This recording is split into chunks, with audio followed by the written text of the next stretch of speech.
สำนักงานบัญชี NT Account ดูแลธุรกิจของคุณได้อย่างมืออาชีพสำนักงานบัญชี NT Account ได้รับการรับรองเป็นสำนักงานบัญชีคุณภาพจากกรมพัฒนาธุรกิจการค้า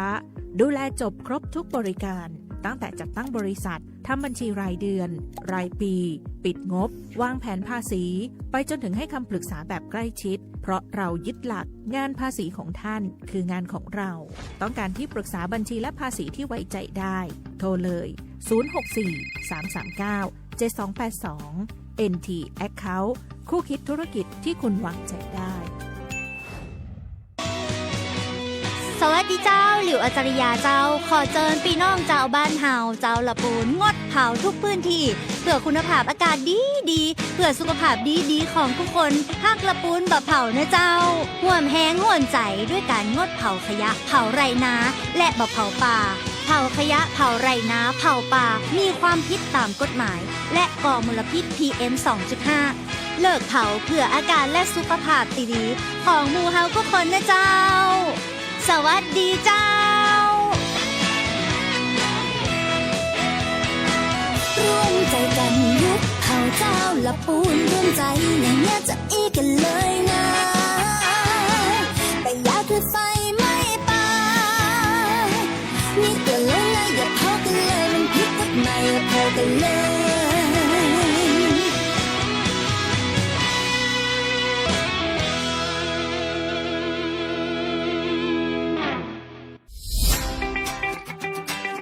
ท่านกำลังรับฟังสถานีวิทยุกระจายเสียงแห่งประเทศไทยจังหวัดละปูน FM 95 เมกะเฮิรตซ์ขอต้อนรับเข้าสู่รายการเรื่องเล่าเจ้าเกษตรเมืองละปูน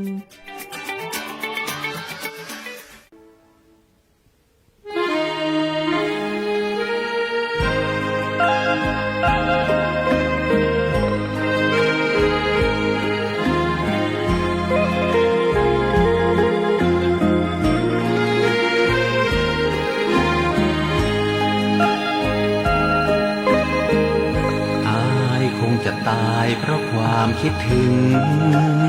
น้องคิดหาแต่น้องคิดทอดแต่น้องคนละปูนความรักมันปักในสวงลึกหัวค่ำยามดึกยิ่งเพิ่มพูนคิดถึงละปูนทุกวันเวลาถึงตัวห่างไกลหัวใจบ่เหมือนมาคิดถึงป่าสางคิดถึงความหลังที่ศพพาเคยได้ไปแอวตัวกันสงกรานต์ปีใหม่ปีแล้วมาและยังสัญญาว่าบ่เปลี่ยนใจเวลานาทีที่อ้ายห่างน้อ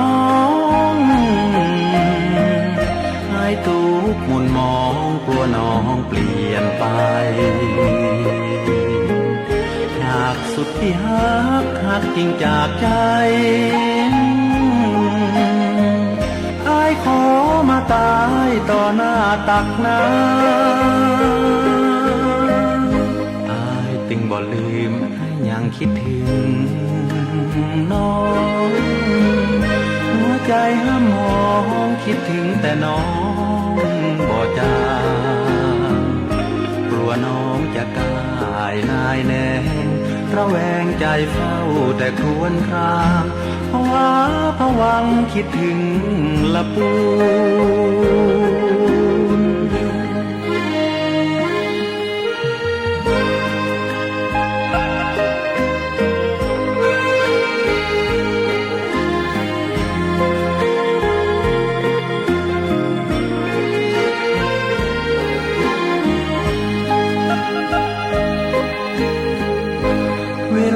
นาทีที่อ้ายห่างน้อ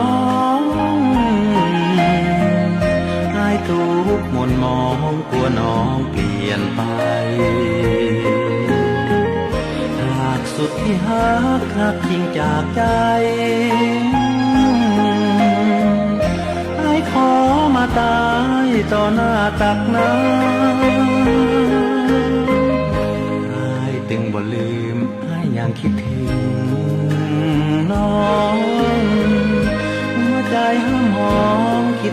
และน้องบ่จางกลัวน้องจะกายนายแน่ระแวงใจเฝ้าแต่ควรครางภาวะผวังคิดถึงลำพู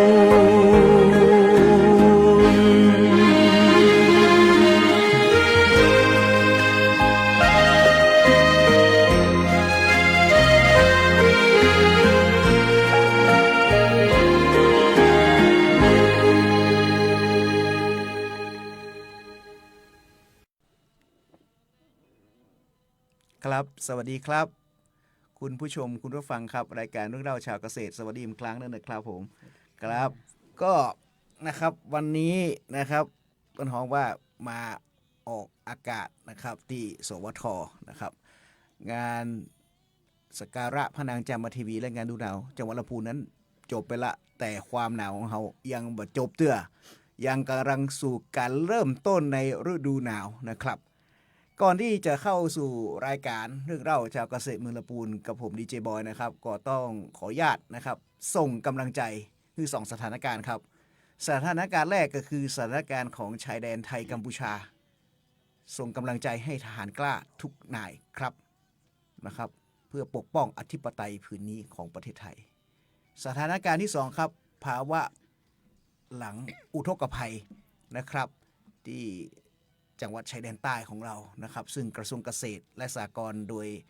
ท่านรองนายกรัฐมนตรีนะครับร้อยเอกธรรมนัสพรหมเผ่าได้ลงไปบัญชาการแล้วก็ปนห้องว่านะครับลุยงานพร้อมกับกระทรวงเกษตรเฮาเนี่ยนะครับได้ดำเนินการตั้งแต่เกิดอุทกภัยมาแล้วก็ลุยไปหั่นนะครับก็วันนี้นะครับถามว่าหมู่เฮาอยากจะส่งนะครับกำลังใจแล้วเนี่ยอยากจะมอบปัจจัยมอบสิ่งของอย่างเฮายังทำได้นะครับอยู่ที่สารกลางนะครับติดต่อที่สำนักงานป้องกันและบรรเทาสาธารณภัยนะครับโดยเฉพาะติดต่อที่หัวหน้าเพื่อเลยนะครับเปิ้นฝากมาก็คือหัวหน้าธนานวลปลอดนะครับก็ยังฮับอยู่ครับเพราะว่าช่วยกันครับเฮาเป็นคนไทยนะครับเฮายิ่งเป็นคนเมืองลำพูนทำใจเฮานี่นะครับล้นเหลือครับเอาละครับเข้าสู่รายการกันนะครับวันนี้เฮาปะกับพี่น้องนะครับร้องว่าคนทำงานของกระทรวงเกษตรและสหกรณ์หนึ่งในหั่นนะครับที่หลังจากคำต่อค้ายว่าในน้ำมีปลาพบกับผู้แทนจากกรมประมงนะครับสวัสดีครับสวัสดีค่ะดีเจบอยครับแนะนำตัวเองหน่อยนะครับผมค่ะพรทิพย์นวลนงค์นะคะประมงจังหวัดลำพูนค่ะครับประมงทิพย์หัวหน้าทิพย์นะครับอ่ะถามหน่อยนึงว่าสำนักงานตั้งอยู่ที่ไหนเป็นมาอย่างไรและกรมนี้มีภารกิจอะไรบ้างสำนักงานประมงจังหวัดบางท่านก็อาจจะไม่รู้จริงๆนะคะเราต้องบอกโฟกัสไปที่ว่าการอำเภอเมืองด้านข้างตรงมีซอยตรงข้ามกับวัดประยืนขับรถลงไปนิดเดียวป้ายรั้วสำนักงานสีฟ้าฟ้าน้ำทะเลนะคะนั่นแหละค่ะสำนักงานประมงจังหวัดลำพูนตั้งอยู่ตรงนั้นนะคะในพื้นที่จังหวัดลำพูนเราเองนะคะเรามีหน่วยงานของกรมประมงอยู่ทั้งหมด5 หน่วยที่เข้ามาปฏิบัติงานในพื้นที่มันเยอะขนาดนั้นเลยเหรอฮะค่ะแต่หน่วยงานที่ตั้งอยู่ในจังหวัดมี2 หน่วยนั่นก็คือสำนักงานประมงจังหวัดลำพูนแล้วก็ศูนย์วิจัยและพัฒนาประมงน้ำจืดลำพูนซึ่งศูนย์วิจัยก็จะทำหน้าที่เกี่ยวกับการเพาะพันธุ์สัตว์น้ำการศึกษาค้นคว้างานวิชาการนะคะและอีก3 หน่วยของเราก็จะมีหน่วยป้องกันและปราบปรามประมงน้ำจืดแม่กวงหน่วยแม่กวงนะคะก็จะอยู่ที่เชียงใหม่จะดูแลเรื่องการควบคุมการทำการประมงก็คือการทำการประมงให้ถูกกฎหมายนะคะหน่วยแม่กวงนี่จะดูแลในพื้นที่7 อำเภอค่ะแล้วก็อีกหน่วยหนึ่งคือหน่วยป้องกันและปราบปรามประมงน้ำจืดเขื่อนภูมิพลหรือว่าชื่อเดิมนะคะคือหน่วยดอยเต่าค่ะหน่วยดอยเต่านี้จะดูแลพื้นที่ของเราก็คือเขาจะดูแลในโซนแม่น้ำปิงนะคะคือเชียงใหม่ลำพูนแล้วก็ตากโซนที่เกี่ยวกับลำพูนเราที่หน่วยแม่ดอยเต่าดูแลก็จะเป็นที่อำเภอลี้นะคะแม่น้ำปิงก็ที่แก่งก้อค่ะทะลุไปเขื่อนภูมิพลที่จังหวัดตากและก็อีกหน่วยหนึ่งที่ทำงานร่วมกันก็คือด่านตรวจสัตว์น้ำส่งเข้านำเข้าส่งออกอยู่ที่สนามบินเชียงใหม่ค่ะก็คือ5 หน่วยงานเราทำงานภายใต้ ข้อกฎหมาย ครับ ภายใต้ภารกิจของกรมประมงนะ ครั คะ บ ก็หน่วยงานหลักจริง ๆ ก็คือหน่วยพี่ใหญ่จริง ๆ ก็คือสำนักงานประมงจังหวัดนะคะ เพราะว่าเป็นหน่วยรักจังหวัดครอบคลุมหมดนะครับ ใช่ค่ะ อันนี้คือโค้ดฮ้องว่ามีหน่วยกรมประมงเนี่ยจะมีประมงจังหวัดเนี่ยคอยบูรณาการ บูรณาการใช่ หน่วย ค่ะ ต่างๆ ที่สังกัดกรมประมง ค่ะ นะครับมาว่าจะเป็นเรื่องเกี่ยวกับการเพาะเลี้ยงสัตว์กับประมงที่เรารู้จักกันประมงห้วยมะโก้งเนาะท่านผู้ชมว่า ห้วยมะโก้งใช่ใช่ ชาวบ้านเรียกกันประมงห้วยมะโก้งตลอดเลย พี่มาใหม่ๆ พี่ก็ห้วยมาโกง ใช่ครับว่าอยู่บ้านห้วยมะโก้งมันก็เลยนะที่ตรงนั้นก็มีคนไปขอป่าอย่างตั้งเยอะแยะนะฮะ ตรงนั้นก็คือเพาะปลาเพื่อปล่อยลงในแหล่งน้ำก็คือเพิ่มผลผลิตสัตว์น้ำให้กับ เนี่ย พี่น้องประชาชนเราเนี่ยค่ะ ครับ แล้วก็ส่วนหนึ่งก็เป็นเงินทุนหมุนเวียนก็คือ เพาะเพื่อจำหน่าย ครับ มาเป็นทุนหมุนเวียนเป็นค่าใช้จ่ายภายในหน่วย อ่า นะคะ แล้วก็ศึกษาวิจัย ครับ ตอนนี้ก็ในศูนย์วิจัยก็ศึกษาปลาไทยพื้นถิ่นของจังหวัดลำพูนก็หลายตัวเด่นของที่นี่เนื่องจากว่าสถานที่ในการตั้งหน่วยตรงนั้นค่อนข้างจะลำบากเรื่องน้ำหน่อยหนึ่ง ครับ ในการคัดเลือกแหล่งสถานที่ครั้งแต่เก่านะคะ ก็จะมีสัตว์น้ำที่เป็นหลักของลำพูนเราก็คืออึ่งใช่ไหมคะ อึ่งเผาหรือเปล่า อึ่งเผาค่ะ อึ่งเผานะ ก็เป็นสัตว์เศรษฐกิจอีกตัวหนึ่งนะ เอาคุยได้ไหมว่าศูนย์เฮาเนี่ยศูนย์วิจัยประมงเนี่ยมาพอกับศูนย์เมล็ดพันธุ์ข้าวเขาโฆษณาเนาะข้าวพันธุ์ดีต้องมาจากศูนย์เมล็ดพันธุ์ข้าวอีกเนาะ ค่ะ ปลาพันธุ์ดีต้องมาจากศูนย์ ศูนย์วิจัยและ วิจั พั ย ฒนาประมงน้ำจืดค่ะ อ่า เพราะว่ามันจะมีใบกำกับมาให้ มีใบกำกับ ค่ะ มาเรียบร้อย ค่ะ เพราะฉะนั้นนะครับบอกได้ว่าคือเราผลิตเพื่อจำหน่ายนะครับจำหน่ายเนี่ยแล้วก็มีปล่อยทางสู่ธรรมชาติ แต่ถ้ามาปุ๊บเนี่ยคือต้องเข้าใจนะครับแล้วก็มีจำหน่ายแต่ว่าของเราเนี่ยพันธุ์ดีนะพันธุ์ดีกว่านะครับเพราะฉะนั้นเนี่ยอันนี้หน้าที่ของศูนย์ทีนี้มาถามหนึ่งต่อว่าถามนึงว่าการกระทำความผิดกฎหมายทางประมงเนี่ยที่ชื่อดังมากเลยช่วงก่อนอะเรื่องเกี่ยวกับหมอคางดำ อันนี้เราปรากฏพบในลำพูนไหมครับ ของเราในพื้นที่จังหวัดลำพูนไม่มีนะคะดีเจบอย ครับ แล้วก็เราก็เฝ้าระวังนะ ครั คะ บ เรามีพี่น้องชาวประมงนะคะที่ให้ข้อมูลกับเราด้วย ครับ ก็เราสอบถามไปแล้วก็ไม่เจอนะคะปลาหมอคางดำ อันนี้ปลาหมอคางดำไม่มี ค่ะ เพราะฉะนั้นเนี่ยปลาหมอคางดำไม่มีอย่าให้ใครเอามาอยู่ในลำน้ำลำพูนเลยนะครับนะอันตรายครับ แต่ลำพูนเราจะมีอยู่ตัวหนึ่งนะที่ ว่ามาเลยครับ ที่ได้ยินข่าวอยู่ แต่ไม่เกี่ยวกับประมงนะครับ เขาบอกว่างูกระเป๋า งูกระเป๋า งูกระเป๋ากับซักเกอร์นี่ ซักเกอร์ ค่อนข้างจะเยอะ ครับ นะคะ ซักเกอร์ก็เกี่ยวกับประมงนี่แหละ อ่า แต่ว่าพอมันแพร่ไปแล้วอ่ะ อ่า มันก็ระบาดไปทั่วเหมือนกัน อันนี้มันทำลายนะครับ ทำลายก็คือมันจะกินไข่ของสัตว์น้ำของเรา อ๋อ ก็ตอนนี้ก็พี่น้องเกษตรกรหรือพี่น้องชาวประมงที่เขาจับได้เขาก็ทำลายให้อยู่ ครั นะ บ คะ คำถามต่อมาก็คือว่าในเรื่องของการบริหารราชการอำเภอในฐานะประมงจังหวัดตอนเนี้ยอยากบอกพ่อแม่พี่น้อง เรื่องประมงอำเภอผมถามด้วยครบอำเภอก่อนตอนนี้ เล่าให้ฟังหน่อย อันนี้เป็นปัญหาระดับประเทศ ปัญหา นะ ระดับ คะ ประเทศ 500 กว่าอำเภอเรามีประมงอำเภอไม่ครบค่ะ แม้ทั้งจังหวัดลำพูนเราเองเรามี8อำเภอเดิมก่อนที่ดิฉันเข้ามารับตำแหน่งที่นี่ ครับ นะคะ ก็ประมงอำเภอ1ท่าน ครับ รับผิดชอบ3อำเภอ อย่างเช่น ประมงอำเภอเมืองนะคะ ครับ ก็จะรับผิดชอบบ้านชิอำเภอบ้านชิแล้วก็นู่นไปแม่ทา โอ้มันคนละโยชน์เลยนะ คนละโยชน์เลย เมือง ซึ่งก็ใช่ มันที่แม่ทามันไปกัน ใช่ หมดเลยนะ อำเภอประมงอำเภอป่าซาง ตาสาง ก็รับผิดชอบป่าซางเวียงหนองร่อง แล้วก็บ้านโฮ่ง ค เนี่ รั ย บนะคะ และอีกอำเภอหนึ่งอีกตำแหน่งหนึ่งคือประมงอำเภอลี้ก็รับผิดชอบทุ่งหัวช้าง ครับ ซึ่งก็จะเป็นปัญหาที่ค่อนข้างหนัก แล้วก็เป็นห่วงพี่น้องเกษตรกรเหมือนกันคือ ครับ โอกาสในการที่การประสานงานอะไรค่อนข้างจะลำบากนะ ครั คะ บ อย่างอำเภอลี้เนี่ยตอนเรียกบรรจุหรือว่าตอนน้องๆคือด้วยตำแหน่งเขาเจ้าพนักงานประมงอำเภออาวุโส ครับ พอถึงอำเภอลี้ก็ไม่มีคนเลือก อืม กรมเรียกมากี่รอบก็ไม่มีคนเลือกว่างอยู่ประมาณ3 ปี 3 ปี ค่ะก็ตรงนี้มันก็เสียโอกาสของพี่น้องประชาชนเราไปเยอะ ครับ แต่ด้วยการแก้ปัญหาตอนนี้อำเภอลี้เราได้ประมงอำเภอแล้ว ครับ ก็มีน้องมาจากภาคใต้นะมาจากสงขลานะ โอ้ใจถึง จาก เนอะ น้ำทะเลมาประมงบนดอยเรานะใจถึงมา ใจ ก ถึงมาก ค่ะ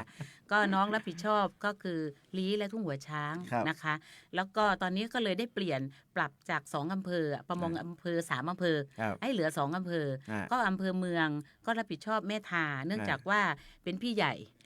ญ่ก็ปริมาณงานของอำเภอเมืองกับแม่ทานี่ก็ค่อนข้างจะเยอะโดยเฉพาะเรื่องแหล่งน้ำเรื่องทะเบียนเกษตรกรนะคะแล้วก็อำเภอป่าซางก็จะดูแลป่าซางแล้วก็เวียงหนองล่องที่เวียงหนองล่องเนื่องจากว่าเรามีศูนย์ผลิตพันธุ์ปลาอยู่ที่วังผางเทศบาลวังผางของท่านนายกหนุ่ยนะคะต้องไปช่วยท่านนายกหนุ่ยด้วยตรงนั้นนะคะแล้วก็ส่วนอำเภอบ้านห้องก็บ้านทิก็ตอนนี้ให้น้องที่รับผิดที่เป็นลูกกลุ่มของสำนักงานมงจังหวัดลงไปช่วยไปประสานงานบริการพี่น้องประชาชนค่ะก็ตอนนี้งานก็ขับเคลื่อนเข้าที่แล้วก็โดยเฉพาะเรื่องทะเบียนที่เราเป็นห่วงมากคือการขึ้นทะเบียนเกษตรกรประมงหรือว่าตบ.1 นะคะบางทีเนี่ยเกษตรกรเองเขาจะสับสนกับเล่มเขียวของเกษตรแจวนะสับสนกันอยู่เนี่ยตอนนี้นะทุกที่ค่ะทุกที่เราก็จะบอกคือบางทีในข้อมูลในเล่มเขียวเนี่ยจะมีข้อมูลปศุสัตว์ข้อมูลเกษตรข้อมูลประมงคือชาวบ้านเองเขาก็เข้าใจว่าจบอยู่ในเล่มนี้มันบัดจบด้วยกันครับแต่จริงๆความตั้งใจของระดับบนกระทรวงเองเล่มเขียวเนี่ยเขาก็อยากให้เขาเรียกอะไรเบ็ดเสร็จอยู่ในเล่มเดียวแต่พอมาถึงในระดับข้างล่างเราเนี่ยการปฏิบัติงานไม่ทราบทำไมว่ามันต่างคนต่างทำไปเสียใช่ไหมคะก็ที่น้ำท่วมที่ผ่านมาปี2 ปีที่ดิฉันเข้ามาอยู่ที่นี่ก็เห็นแล้วว่าความสับสนของเกษตรกรพี่น้องประชาชนค่อนข้างเยอะจะรู้ตัวอีกทีก็คือน้ำท่วมแล้วมาแจ้งแล้วมาแจ้งอ้าวไม่มีในทะเบียนจริงๆของประมงเองเราจะมีเป็นบัตรเล็กๆนะคะบัตรเล็กๆก็เขียนกรอกรหัสพิกัดอะไรเรียบร้อยในบัตรตรงนั้นนะคะอายุของทะเบียนทบ.1 นี้ก็3 ปีนะคะเดิมเมื่อก่อน2 ปีเดี๋ยวนี้3 ปีก็อยากให้พี่น้องเกษตรกรนะคะมีบ่อในสวนในทุ่งนาในสวนลำไยร่องสวนอยากให้มาขึ้นทะเบียนเสียเพราะว่าประโยชน์สิทธิมันก็จะเกิดกับท่านใช่ไหมคะก็เหมือนนาข้าวเหมือนปศุสัตว์ก็เหมือนกันเกษตรกรถ้าไม่ได้ขึ้นทะเบียนก็ไม่ได้อยู่ในระบบฐานข้อมูลคือการขึ้นทะเบียนบางทีพี่น้องประชาชนไม่จำเป็นต้องมาที่สำนักงานประมงจังหวัดไม่จำเป็นต้องไปที่อำเภอเพราะบางทีไปแล้วอาจจะไม่เจอประมงอำเภอเพราะว่าเปิ้ลไป2 อำเภอเนาะเดี๋ยวท่านไปหาอำเภอแม่ทาประมงอำเภออยู่อำเภอเมืองอย่างเงี้ยก็ให้นัดหมายรวมกัน5 คน10 คนเราลงไปให้ได้นะคะทีนี้ก่อนที่จะพักเบรกกันสรุปนะพ่อแม่พี่น้องนะทะเบียนเล่มเขียวของท่านเนี่ยคือโดยสุนัขคือต้องเข้าใจนะคือทะเบียนของกรมส่งเสริมเกษตรทะเบียนเน้นเรื่องพืชนะแต่ของประมงเนี่ยจะเป็นบัตรเล็กๆนะครับอันนี้เนี่ยมันจะเกิดประโยชน์นะเมื่อกี้คุยกันนอกรอบก็คือว่าถ้าสมมุติว่ามันเกิดภัยพิบัติมา1 ไร่ได้กี่บาทนะครับ 4,000 กว่าบาท 4,000 บาทโดยเงื่อนไขต้องประกาศภัยก่อนนะครับเพราะนั้นเนี่ยท่านไปขึ้นทะเบียนแล้วไปบอกป่าอันเนี้ยไปบอกทะเบียนที่เป็นของเล่มเขียวเนี่ยอาจจะจริงอยู่เพราะกรมส่งเสริมการเกษตรเพิ่นเก็บครอบคลุมเนาะเพิ่นเก็บครอบคลุมข้อมูลทั้งหมดแต่เฉพาะกรมประมงเนี่ยมันก็มีบัตรเหมือนกันเดี๋ยวสัปดาห์หน้าเนี่ยจะไปปศุสัตว์จะอธิบายให้ฟังนะครับเพราะนั้นเนี่ยของเกษตรแจ๋วเนี่ยเปิ้นเก็บข้อมูลไงเพราะว่าจะพยากรณ์คนหนึ่งว่าเกษตรกรมีรายได้เท่าใดแล้วเขาจะส่งเสริมอะไรอย่างเขาจะเน้นหนักอย่างเพราะว่าเปิ้นมีกำลังพลนักแต่อย่างของประมงจังหวัดเนี่ยนะครับเปิ้นมีประมงอำเภอเนี่ยท่านก็ต้องหันใจว่า1 คนคุม2 อำเภอนะครับ1 คนคุม2 อำเภอเพราะนั้นประมงอย่างอำเภออย่ามาโซะเนี่ยไม่ยากแล้วต้องเข้าใจนะครับอันนี้มันจะกรอบหมู่ผมเขานะอันนี้แต่ก่อนนี่3-1นะเดี๋ยวนี้ประมงที่เปิ้นมาเนี่ยนี่คือ2-1นะครับ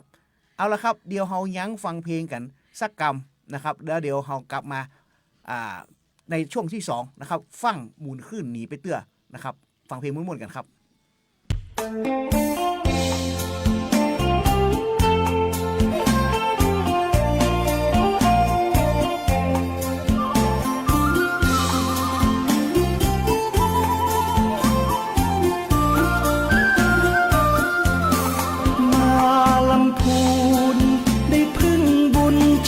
จามเทวีกราบองค์ทรงน้ำเจดีย์พึ่งบารมีท่านศรีวิชัยครู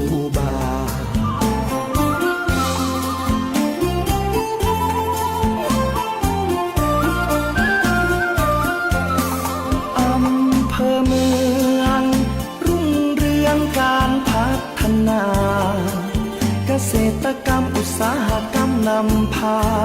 ส่งเสริมประชาให้อยู่ดีมีกิน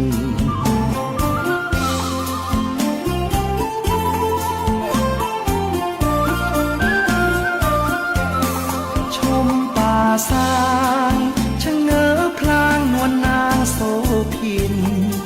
ทอผ้าเมืองรุ่งเรืองอาชิน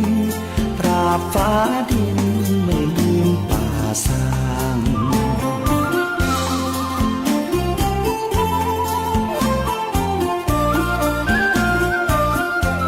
บ้านโฮงเจริญเพลิดเพลินแมกไม้ริมทางปลูกกระเทียมกะหล่ำปลีมีสตังค์น่ารักจังหน้ามนต์คนบ้านเฮา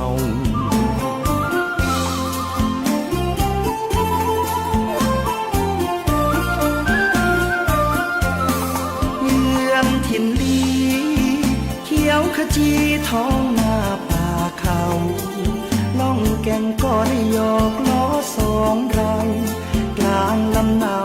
ชมธรรมชาติงาม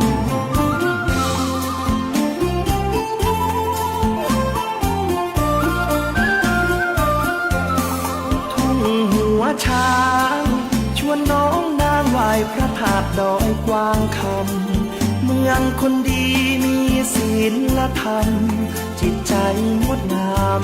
พี่น้องหลายดอย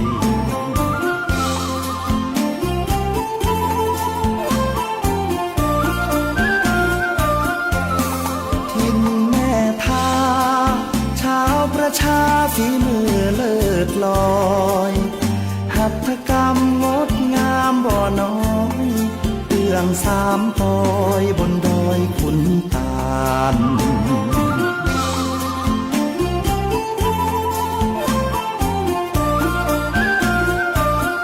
บ้านที่เมืองทองคนลือคนยองนวลน้องผ่องพันงามอนงลอยกระทงสงกรานต์สืบทอดลูกหลานมานานหลายปี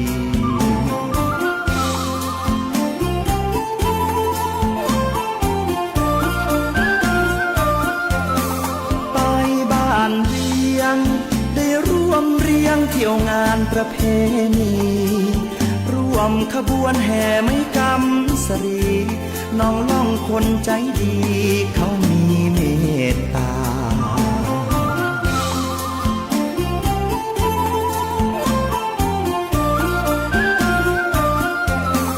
ภูมิแผ่นดินนวมินทร์มหาราชาคนลำพูนเทิดทูนศรัทธาสืบสานมาชั่วฟ้าดินถิ่นงาม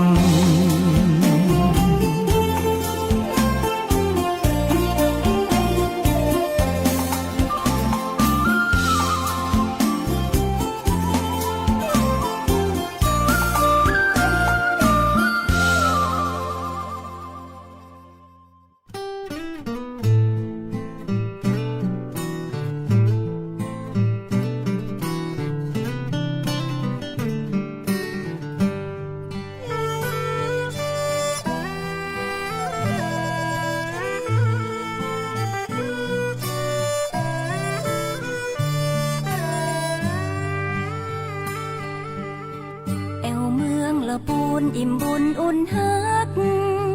หากไผหูจักจะฮักไปจนวันตายละปูนเฮามีของดีมีกระเทียมมีลำไยคนงามหน้าใสน้ำใจบ่ดำอู่ลืออู่ยองอู่เมืองม่วนหลายเรื่องการแต่งกายเฮาก็ใส่ผ้าเมืองภูมิใจแต่นาหมู่เฮาห่วมแหงสร้างบ้านแปลงเมืองรุ่งเรืองมาเมินหนึ่งในล้านนาคือประเพณีส่งน้ำเจดีย์สิริพุนชัยงานแห่หลวงงด งามยิ่งใหญ่ตานสลากยอมคือการห่วมใจทำบุญครั้งใดบ่เต้างานนี้อูไปบ่เสียงเมื่อมาเมืองละปูนพี่น้องกูคนมีน้ำใจไมตรีบ้านที่เมทาบ้านห้องป่าสางบ้านเวียงเมืองลีทุ่งว่าจ้างคนดีน้ำใจงดงาม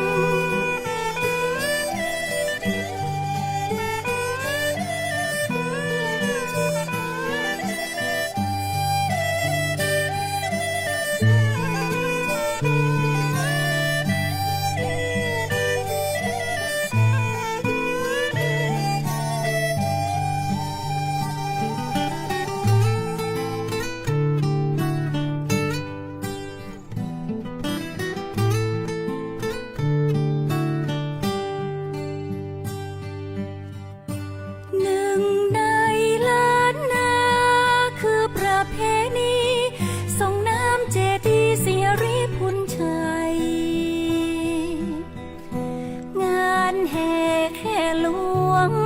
งดงามยิ่งใหญ่ตานสลากยอมคือการห่วมใจทำบุญครั้งใดบ่เต้างานนี้อูไปบ่เสียงเมื่อมาเมืองละปูนพี่น้องกูคนมีน้ำใจไมตรีบ้านที่เมทาบ้านห้องป่าสางบ้านเวียงเมืองลีทุ่งว่าจ้างคนดีน้ำใจงดงาม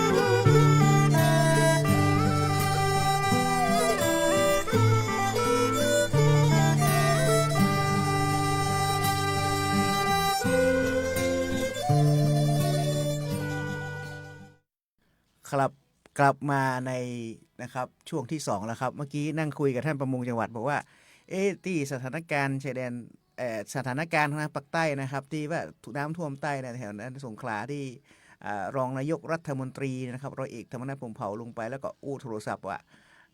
น้อยนาขอเรือหน่อยน้อยนานี่คือท่านชื่อท่านอธิบดี ท่านอธิบดีกรมประมง ท่านอธิบดีประมงโปรโมทหน่อยนึงนะฮะเรือทั้งหมดเนี่ยจะขนจากกรมประมงไปใช่ไหม คือเรามาจากอีสานเหนือ ฮะ ใต้ก็ ครับ ลงไปช่วยกัน ครับ ก็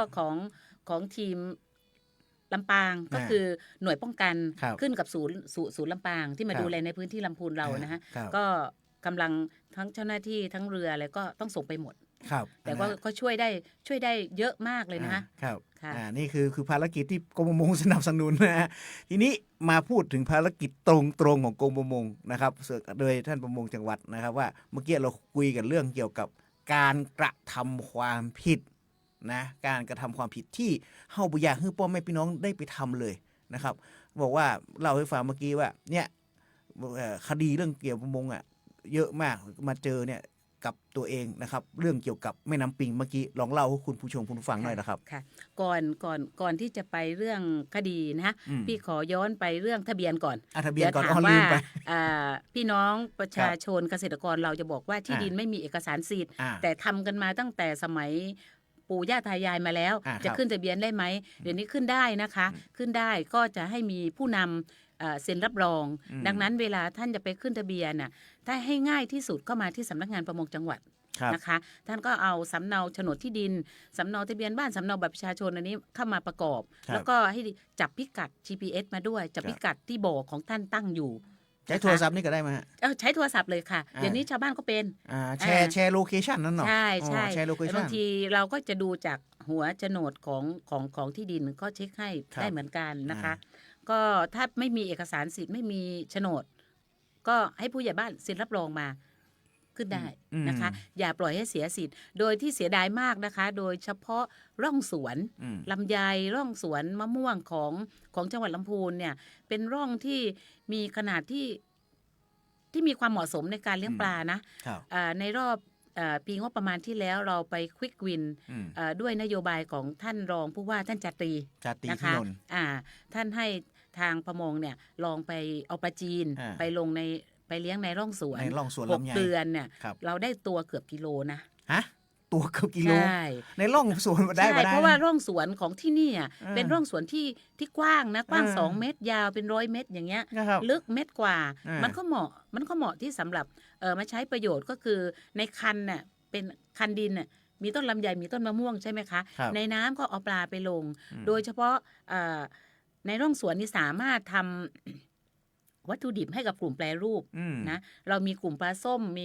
มีกลุ่มปลาเด็ดเดียวเลยเนี่ยเอาปลาตรงเนี้ยมาทำก็สร้างรายได้ให้กับพี่น้องเกษตรกรชาวสวนลำไยสวนมะม่วงได้อีกช่องทางหนึ่ง ครับ นะคะขึ้นทะเบียนนะคะประโยชน์จะได้กับท่านวกมาถึงเรื่องคดี นั่นๆๆๆๆ นะคะ ครับ วกมาถึงเรื่องคดี บางทีอาจจะบอกว่าโอ้ยประมงทิพย์ใจร้ายหรือเปล่าไม่รู้เนาะ อ่า แต่ว่าด้วยการทำการประมงที่ผิดกฎหมาย อืม เรื่องช็อตปลา อืม เรื่องใช้เครื่องมือที่ผิด อืม ประเภท ครับ อย่างไอ้โง่เนี่ยเราไปดักทีปลาเล็กปลาน้อยมันก็เข้าหมดแล้วนะ ครั คะ บ เดิมเมื่อก่อนเนี่ยกฎหมายพรกประมง ครับ 2558 นะคะทั้งที่แก้ไขเพิ่มเติมแล้วก็ยังไม่แก้ไขโทษค่อนข้างจะสูง ครับ 200,000 บาทถึง1 ล้านบาท อืม เรื่องช็อตปลาเรื่องการใช้เครื่องมืออะไรพวกนี้นะ ครั คะ บ ดังนั้นในช่วงปีที่ผ่านมาในช่วงฤดูปลาวางไข่ อืม ท่านไม่ต้องถามแล้วนะคะว่า ปีนี้ฤดูปลาวางไข่เป็นวันที่เท่าไหร่ถึงวันที่เท่าไหร่ ตอนนี้นะคะตั้งแต่วันที่ 16 พฤษภาถึงวันที่ 15 สิงหาของทุกปี นับไปเลยค่ะ ถึงอีก 5 ปีอ่ะอีก 5 ปีก็ประมาณปี 74 เราจะใช้ช่วงนี้เลยค่ะ เป็นช่วงฤดูปลาวางไข่ของจังหวัดลำพูน นั่นนะเดี๋ยวก่อนนะ16 พฤษภา ถึง 15 สิงหา 15 สิงหาห้ามจับปลาห้ามยับปลา ห้ามทำการประมงในช่วงฤดูปลาวางไข่ด้วยเครื่องมือที่ห้าม ด้วยเครื่องมือที่ห้าม ที่ใช้ได้อย่างเดียวคือเบ็ด เบ็ด ขอเดียวนะที่ เบ็ด ใช้ ขอเดี ได้ ยว สองก็คือแหที่ต่ำกว่า6 ศอก ครับ แค่นั้นนอกนั้นพวกอวนพวกข่ายพวกนี้ห้าม ห้ามเด็ด แล้ว ขาด ใช่เบ็ดรวงเบ็ดราว อืม ห้าม จากคดีที่เราปีงบประมาณ 68 อืม เรามีทั้งจังหวัดแค่5 คดีนะ ครั คะ บ ในปีงบประมาณ 68 ที่ผ่านมา อืม ช่วงพฤษภาถึง 16 พฤษภาถึง 15 สิงหา ครับ เรามีคดีทั้งหมด 23 คดี 23 คดี เครื่องมือผิดกฎหมาย อืม 70 กว่ารายการ 70 กว่ารายการ ใช่ มัน แล้ว น้อ เรา ย มี นะ ปิดช็อปก็คือช็อตปลา โอ้อั ช็ น อต นี้ ในแม่น้ำปิงนะ ครั คะ บ ก็ตรงนี้เราไม่อยากให้ทำเพราะว่ามันเอาเปรียบคนอื่นเนาะ ครับ แล้วก็ทำลายเขาเรียกว่าอะไรทำลายระบบของสัตว์น้ำระบบนิเวศอะไรพวกนี้ด้วย ปลาก็จะเป็นหมงเป็นหมัน ครับ แทนที่เขาจะได้ออกลูกแพร่ลูกออกลูกออกหลานแพร่พันธุ์ไป ก็กลายมาเป็นหมันตัวคดตัวงออ ม ก็ไม่อยากให้ใช้นะคะ อืม แล้วก็อีกตัวหนึ่งก็คือพวกไอ้โง่คือรอบพับที่เอาไปตั้งไว้ลำน้ำขวางลำน้ำอะไรพวกนี้ก็อย่าใช้ อืม เราใช้เครื่องมือที่ถูกต้องเครื่องมือปกติอะทำไปเถอะค่ะ อืม ประมงเราไม่ห้าม การปล่อยปลาลงไป อืม เป็นอาหารพี่น้องประชาชนเป็นอาหารให้กับเกษตรกรชาวประมงอะไรเนี่ยสร้างรายได้อะไรเนี่ยเราดีใจเรายินดีนะคะ ท่านขาดเหลือปลาอะไรเราก็ปล่อยไปในอำนาจหน้าที่ที่เรามี ครับ นะคะ แต่ถ้าทำผิดกฎหมายก็ไม่อยากให้ทำ ครับ เพราะว่าโทษมันค่อนข้างจะหนัก แม้กระทั่งตอนนี้กฎหมายประมงก็ปรับใหม่นะคะ อืม แต่โทษก็ยังหนักอยู่สำหรับการหาเช้ากินค่ำแบบทางบ้านเรา ครับ นะคะกฎหมายที่ปรับใหม่มันจะไปเอื้อให้กับทางทะเล เพราะว่าการปรับการบทกำหนดโทษทางทะเลเนี่ยเขาเป็น10 ล้านมันก็ค่อนข้างหนักเกินไป อืม แต่ 200,000 ถึง 1 ล้านบาทเนี่ยมันทั่วทั้งประเทศ อืม ดังนั้นชาวประมงทางทะเล มันอาจจะดีกว่าเราเนาะเราได้ปลาโล2 โล แต่โดนปรับเป็นแสนเนี่ยมันก็ไม่คุ้ม มันบอก นะ คุ้ คะ มค่า เราอย่าไปท ครับ ำที่ผิดนะคะ ครับ ค่ะ เพราะฉะนั้นเนี่ยไอ้นอกจากที่ช็อตไฟฟ้ามันทำอันตรายแก่สัตว์น้ำเขาแล้วเนี่ยมันยังมีอันตรายกับเขาเกิดวันดีมันสปาร์คขึ้นมาโดนใส่ตัวเขาเนี่ยเขาตายไปหูตัวนั้นนะฮะเพราะฉะนั้นเปิ้ลถึงห้ามไงครับเพราะว่าอันเนี้ยมันผิดกฎหมายนะครับเพราะฉะนั้นเปิ้ลก็บอกไปแล้วว่าเนี่ยนะครับช่วงวันที่15 พฤษภาจนถึง 16 พฤษภาถึง 16 15 สิงหา 15 สิงหานี่ขอเว้นก่อนต้นนะครับแล้วก็การกระทำประมงการใช้เครื่องมือพิสดารไอ้โง่เองไอ้ไฟฟ้าช็อตเองขอยั้งด้วยนะครับ เขาเปิ้นฮ้องว่ามันมีโอกาสเขาได้ใจแหล่งน้ำร่วมกันไปนะครับมันมีป่ามีความอุดมสมบูรณ์นะครับในนิเวศวิทยาของบ้านเฮาเองนะครับเพราะนั้นฝากพ่อแม่พี่น้องไปตัวนะครับทีนี้นอกจากภารกิจที่ออกมาแล้วการขึ้นทะเบียนการปรับปรามนะครับแล้วภารกิจเรื่องเกี่ยวกับส่งเสริมอาชีพด้านการประมงแล้วครับอยากให้เล่าให้ฟังว่าวันนี้เราอยากมาเริ่มต้นชีวิตใหม่ละอยากจะเป็นประมงนะอยากจะเป็นชาวประมงและประมงเหนือประมงบนดอยเนี่ยเฮามีกระบวนการอย่างใดแล้วก็สำนักงานประมงจังหวัดสนับสนุนเฮาอย่างไรพ่องครับณตอนนี้คือจากเดิมที่ตอนมาใหม่ๆนะทะเบียนเกษตรกรเรามีอยู่ 2,000 กว่ารายตอนนี้เรามี 3,000 กว่าเกือบ 3,500 ก็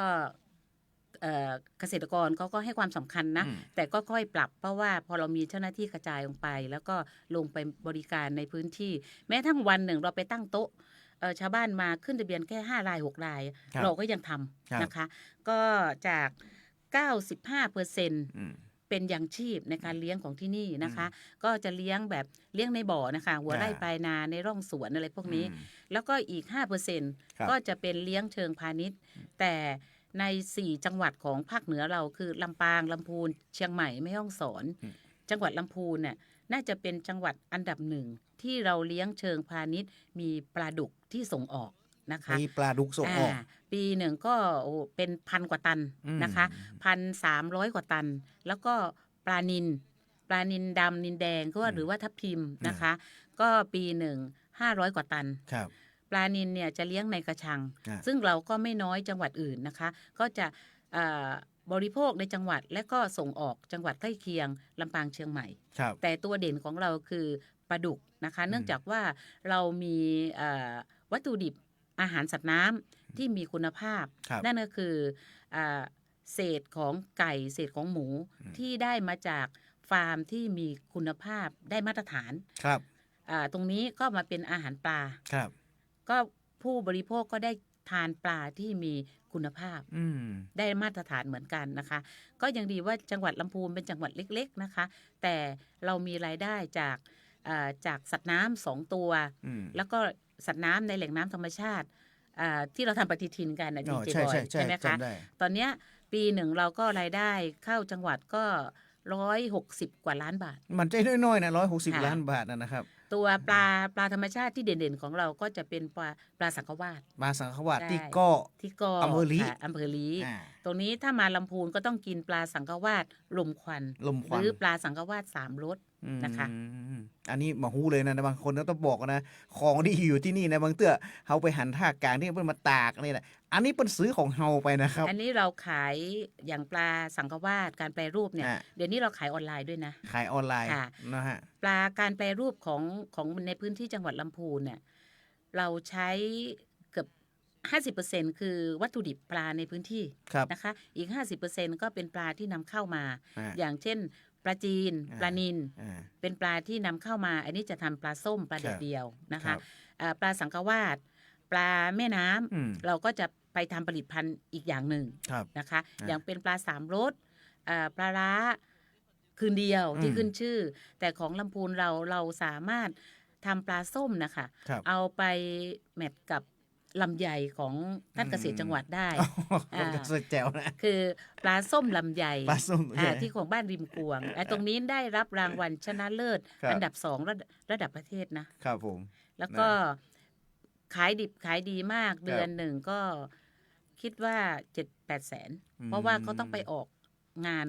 ทางเมืองทองและตอนนี้ท่านรองชาตรีท่านก็ช่วยนะคะก่อนที่ท่านจะเกษียณท่านก็ผลักดันให้ปลาส้มป้าจำปา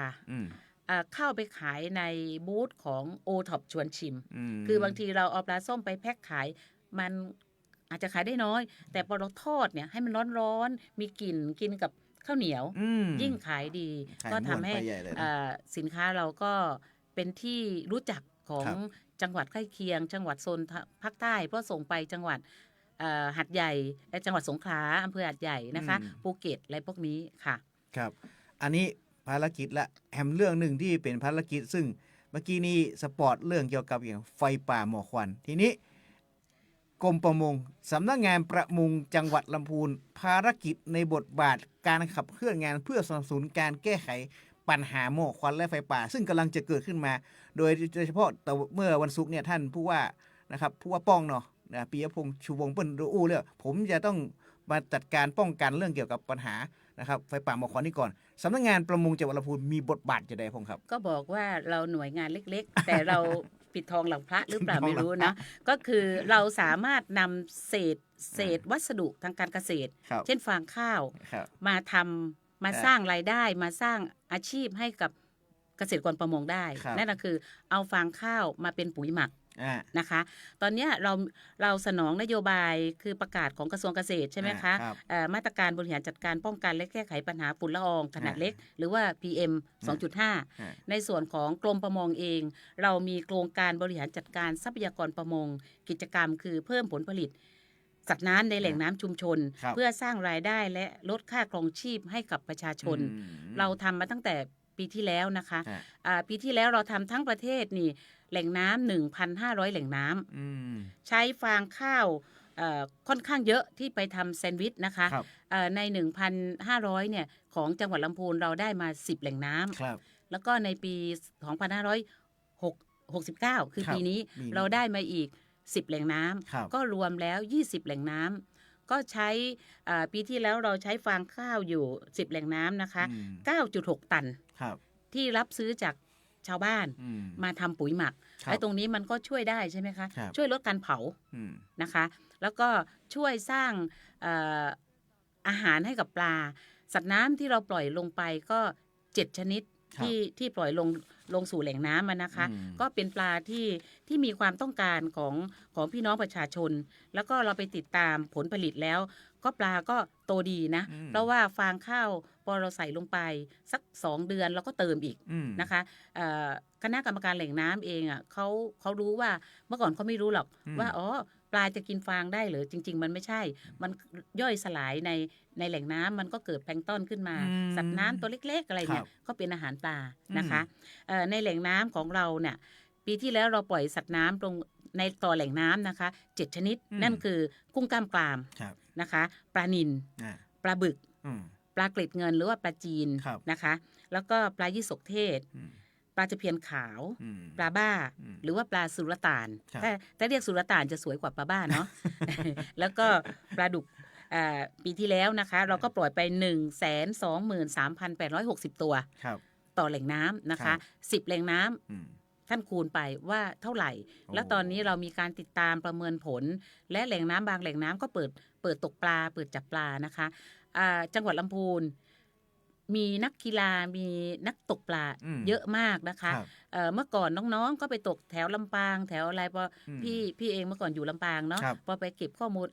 มาจากลำพูนตอนนี้เรามาอยู่เป็นประมงจังหวัดลำพูนแล้วเรามาทำในลำพูนซะเลยตอนนี้เรามีนักตกปลาเยอะก็เป็นที่ชอบอกชอบใจนะคะโดยเฉพาะกุ้งกล้ามกรามที่ตกได้นะคะ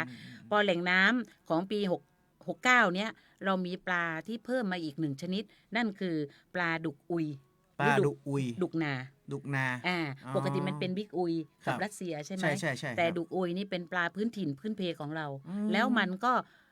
จะสูญพันธุ์แล้วทางกรมประมงเองโดยท่านอธิบดีนะคะท่านก็ให้เพิ่มตัวนี้ลงไปในแหล่งน้อยนาใช่ท่านอธิบดีน้อยนาบางทีจำชื่อจริงท่านก็ไม่ได้นะแต่ทุกคนรู้จักท่านอธิบดีน้อยนานะคะก็แหล่งน้ำเก่าเราก็ปล่อยปลาลดลง 50% แต่จำนวนปลาเท่าเดิมจำนวนชนิดเหมือนเดิมนะคะเพิ่มปลาดุกเข้าไปนะคะก็ตัวนี้เราคิดว่าเราจะช่วยขับเคลื่อนเรื่องการลด PM 2.5 ได้ส่วนหนึ่งนะคะเป็นหน่วยที่ประท้องว่านะแบบว่าปิดทองหลังพระเนาะเอาดีกว่านะครับสนับเอาฟางเข้ามาทำเรื่องเกี่ยวกับบ่อน้ำนะครับและการขึ้นเป็นอาหารครับสุดท้ายละที่พี่ทิพย์นะครับนะครับท่านประมงจังหวัดเนี่ยอยากจะสื่อสารกับพ่อแม่พี่น้องประชาชนในสิ่งที่นำนโยบายหรือว่าเรื่องการทำงานเนี่ยก็ได้ที่อยากจะสื่อสารกับพ่อแม่ประชาชนนะครับรายการเรื่องเล่าชาวเกษตรเมืองลำพูนณโอกาสนี้เชิญครับช่วงนี้นะคะพี่น้องประชาชนหรือว่าอากาศมันเปลี่ยนหนาวคนก็ป่วยนะคะปลาสัตว์น้ำก็ป่วยเหมือนกันนะคะช่วงนี้ถ้าท่านไปเห็นปลาในแหล่งน้ำที่ตัวเปื่อยอาจจะเป็นตัวเปื่อยตัวเน่านะคะอาจจะติด พวกเชื้อราเชื้ออะไรในแหล่งน้ำธรรมชาติเนี่ยมันไม่มียารักษานะคะ เดี๋ยวพอเข้าสู่ภาวะปกติมันก็จะหายป่วยเองก็คือแผลที่เปื่อยก็จะหายไปเองถ้าถามว่าจับมาบริโภคได้ไหมได้แต่ท่านก็ต้องทำให้สุกแล้วก็ตัดส่วนที่เปื่อยเนี่ยออกในกรณีเกษตรกรพี่น้องเกษตรกรที่เลี้ยงในบ่อทั้งพาณิชย์และยางชีพตรงนี้พี่ไม่ค่อยห่วงเพราะว่าเรามีเจ้าหน้าที่ของเราไปให้ความรู้อยู่โดยเฉพาะกลุ่มเชิงพาณิชย์ตอนนี้เราปิดน้ำจากข้างนอกน้ำธรรมชาติไม่ให้เอาเข้ามาในฟาร์มนะคะแล้วก็ลดปริมาณการปล่อยความหนาแน่นบางลงนะคะการให้อาหารก็ลดลงจากมื้อวันหนึ่ง2 มื้อก็เดี๋ยวนี้เหลือมื้อเดียวเพราะว่าปลามันก็จะป่วยเหมือนดิฉันเองเนี่ยตอนนี้อากาศเย็นเนาะ คนใต้มาอยู่เหนือเจออากาศหนาวก็ค่อนข้างจะมีนิดนึงนะคะก็ฝากพี่น้องเกษตรกรนะคะไม่ว่าเกษตรกรประมงปศุสัตว์เกษตรขอให้ท่านรักษาสิทธิ์ของท่านไว้นะคะเรื่องทะเบียนอย่าให้ขาดแล้วก็ถ้ายังไม่ได้ขึ้นเชิญชวนให้มาขึ้นทะเบียนที่สำนักงานประมงจังหวัดลำพูนเลยนะคะท่านก็สามารถรับบัตรเกษตรกรประมงไปได้เลยถ้าดิฉันอยู่นะคะก็จะเซ็นรับรองให้ได้เลยนะคะส่วนพี่น้องด้านปศุสัตว์ด้านอะไรก็เดี๋ยวท่านปศุสัตว์เองก็คงจะมาพูดคุยให้พวกเราฟังนะคะถ้ามีปัญหานะคะสามารถโทรตรงได้เลยนะคะเบอร์โทรศัพท์ของดิฉันนะคะ098 252 4288เอาครั้งนึงตะกี้เปียประกาศบัตัน0เนี่ยครับ098 252 4288นะคะท่านรวมกลุ่ม 4-5 คนท่านประมงจังหวัดอยากให้มาขึ้นทะเบียนบอกมาได้เลยค่ะจะให้น้องๆลงไปบริการนะคะถ้าติดต่อมือถือไม่ได้เบอร์สำนักงานนะคะ053 511 430นะคะ053-511-430 นะครับอันนี้นะครับจำไว้เลยนะครับโทรไปได้นะครับอันนี้อย่าลืมนะครับว่าเป็นสิทธิของเขานะครับแล้วก็อยากได้รับการส่งเสริมสนับสนุนไปได้ที่สำนักงานประมงจังหวัดหรือถ้าเจอประมงอำเภอตอนนี้เริ่มแล้วนะฮะบริการเราเริ่มเข้มข้นขึ้น2-1แต่ก่อนนี้3-1 3เพราะ3อำเภอแล้ว1คนนะครับแต่ตอนนี้คือ2อำเภอ1คนนี่คือการบริหารจัดการของท่านประมงจังหวัดนะครับเอาละครับก่อนที่จะจบท้ายรายการนะครับอันนี้ก็ท่านเกษตรเจ้าเพิ่นฝากมาแหมนะครับว่าวันนี้นะฮะคงได้ยินประกาศไปแล้วว่าลำไยไร่ละ 1,000 ขยายไปอีกแล้วนะฮะขยาย 30 วันก็ไปตกวันที่14 มกราคมนะครับท่านก็อย่าชะล่าใจนะครับเช็คสิทธิ์ตรวจสอบสิทธิ์เสียดายตังค์นะครับ 1,000 บาทที่ผมอู้ไปแล้วนะฮะมันเป็นการปรับปรุงคุณภาพลำไยเจตนาเพื่อเป็นอันนะครับซึ่งตอนเนี้ยเปิ้นจะมีการแก้ไขอย่างเกี่ยวกับระเบียบอย่างต่างๆเนี่ยเดี๋ยวท่านเกษตรเจ้าอาจจะมาอู้รายการแฮมเตอร์หนึ่งซึ่งผมนำเสนอไปอาทิตย์ก่อนละแต่ว่าวันนี้เพิ่นขยายเวลาไปละนะครับท่านผู้ว่าเพิ่นก็นำสารเนี่ยมาอู้กับพ่อแม่พี่น้องแต่รายละเอียดเนี่ยนะฮะเห็นว่าดีเจออยกับท่านเกษตรจังหวัดเปิ้นนัดกันจะได้มาหูในรอบสัปดาห์นี้นะฮะวันนี้ก็ถึงเวลาแล้วนะครับก็ฝากนะครับพ่อแม่พี่น้องอยากเป็นเกษตรกรประมงต้องขึ้นทะเบียนประมงนะครับปลาดีพันธุ์ดีต้อง0นะครับวิจัยประมงน้ำจืดนะครับลำพูนวันนี้ต้องขอบพระคุณท่านประมงจังหวัดนะครับท่านพรทิพย์นนท์พิทิพย์นะครับผมเอาลาคุณผู้ชมคุณผู้ฟังไปก่อนนะครับผมปะกันรอบหน้าครับลำพูนไม่ลำพังรวมพลังเพื่อลำพูนสวัสดีครับสวัสดีค่ะ